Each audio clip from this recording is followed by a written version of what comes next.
Salam les impacteurs, j'espère que vous allez bien. Dans cette vidéo, il ne va pas forcément y avoir de ligne directrice. C'est une vidéo que je fais comme ça pour partager avec vous mon sentiment sur un sujet. C'est un sujet qui me tient à cœur. C'est un sujet qui, si on prend le temps de s'y intéresser, eh bien, peut changer la face du monde. C'est un sujet qu'on a tendance à délaisser de plus en plus et l'impact, encore une fois, sur le monde et les générations à venir, eh bien, peut être catastrophique si on ne se réveille pas aujourd'hui.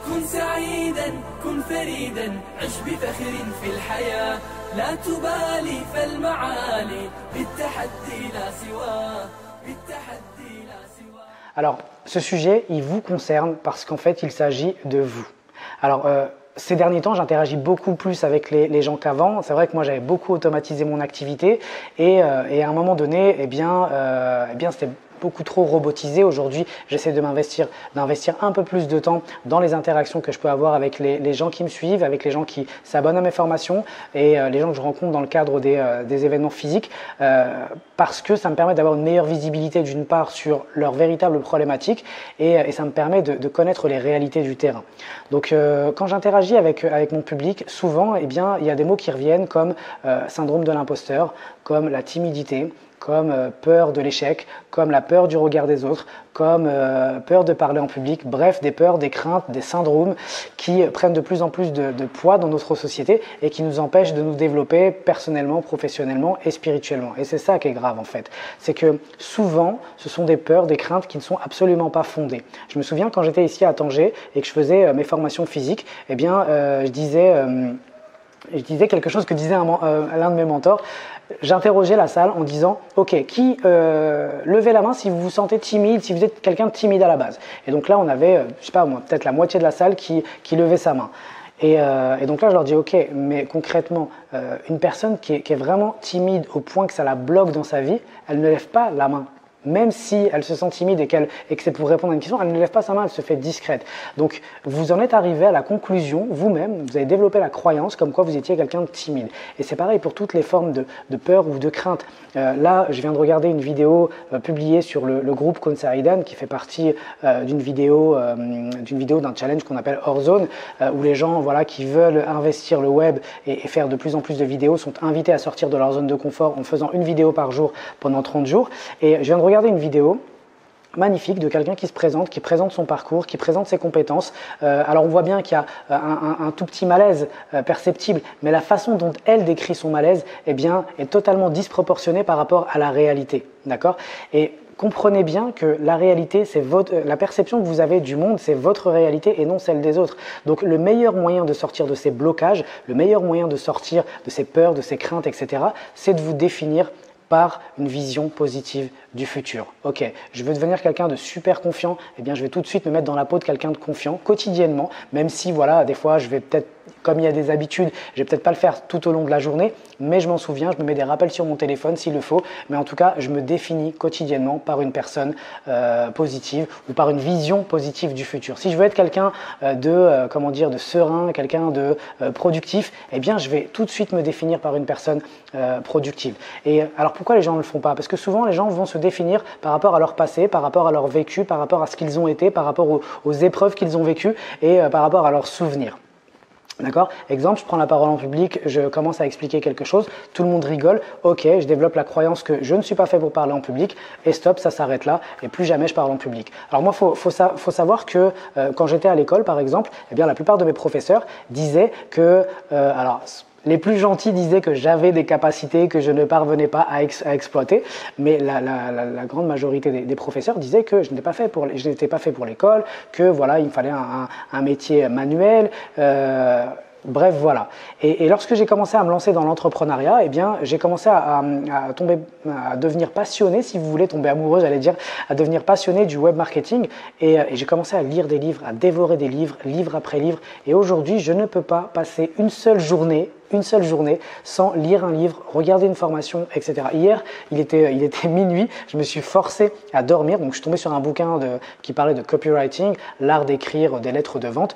Et en gros, ce qui s'est passé, c'est que j'ai découvert ce bouquin-là, il était minuit, et j'arrivais pas à dormir en fait. Je voulais vraiment le terminer. Donc comment je suis passé d'un cancre littéralement à quelqu'un qui a envie de se former, qui a envie de développer ses connaissances et qui est accro à la connaissance et à l'enseignement. Comment?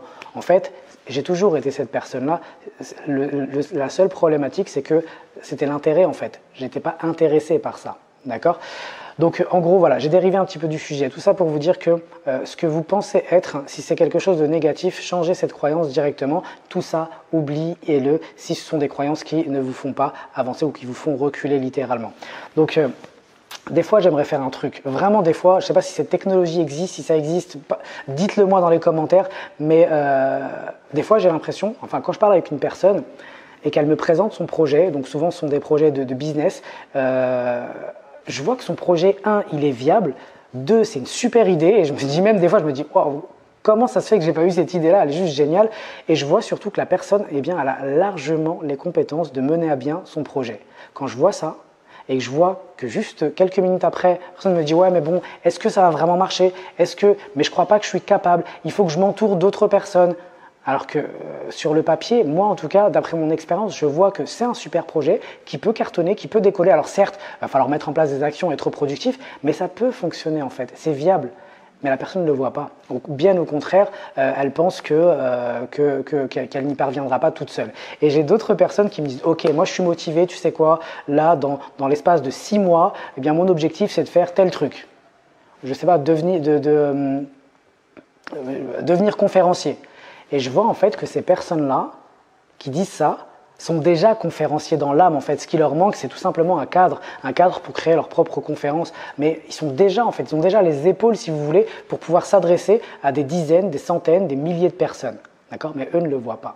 Donc, 2 choses à retenir ici. Ce que vous voyez, vous, n'est pas forcément la réalité. Encore une fois, c'est quelque chose que je répète souvent sur cette chaîne parce que ça me semble extrêmement important. Et 2, la deuxième chose, en fait, et ça va nous permettre de tous avancer, eh bien, ça va être de s'encourager les uns les autres. Quand vous voyez quelqu'un qui sort de sa zone de confort pour se lancer dans un projet, encouragez-le. D'accord? Encouragez-le. Ne transférez pas vos peurs sur lui, en fait. Si vous ne vous sentez pas capable, ok. Si lui vous dit que voilà, il a envie de se lancer dans ce projet-là, ou elle, encouragez-la. Encouragez-la même au quotidien. Si c'est quelqu'un qui vit chez vous, faites-le. Vous gagnez des bonnes actions, vous gagnez des hasanat et en même temps, vous contribuez à quelque chose de grand. D'accord? Quand, sur le papier, quand j'étais encore salarié et que je devais quitter mon travail, j'avais mon collègue de travail qui était en face de moi et qui, sur les derniers jours, juste avant, quand j'ai demandé donc de partir pour créer mon entreprise, alors que je n'avais aucune connaissance entrepreneuriale, lui me regardait comme ça. Il me disait, franchement, t'es un ouf. Voilà, pour lui, en fait, c'était complètement irrationnel. Il comprenait pas du tout ce qu'il y avait derrière. Et au final, voilà, pour moi, ça a fonctionné. Et pour d'autres personnes aussi, d'autres personnes qui sont sorties de leur zone de confort. Ce qu'il faut comprendre aussi, c'est que le cerveau, à partir du moment où vous vous lancez dans l'inconnu, forcément, ce vide que crée l'inconnu, eh bien, sera rempli par de la peur parce que votre cerveau, il veut vous protéger. Mais cette peur, elle ne veut pas dire que c'est impossible ou elle ne veut pas dire que le risque est trop grand. Elle veut simplement dire que, voilà, là, je ne maîtrise plus. Donc tout ce que tu vas faire là, je ne sais pas, je ne l'ai pas dans ma base de données, d'accord? Je ne l'ai pas dans les souvenirs. Eh bien tant mieux, ça veut dire que c'est de l'évolution.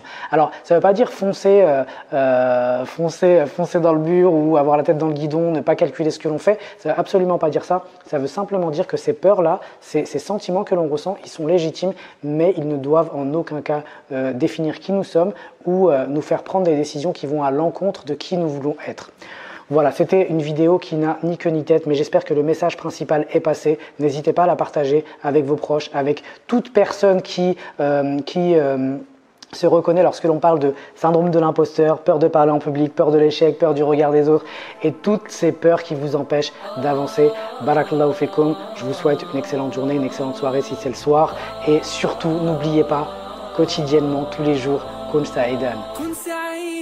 كن فريدا عش بفخر في الحياة لا تبالي فالمعالي بالتحدي لا سواه كن سعيدا كن فريدا عش بفخر في الحياة لا تبالي فالمعالي بالتحدي لا سواه بالتحدي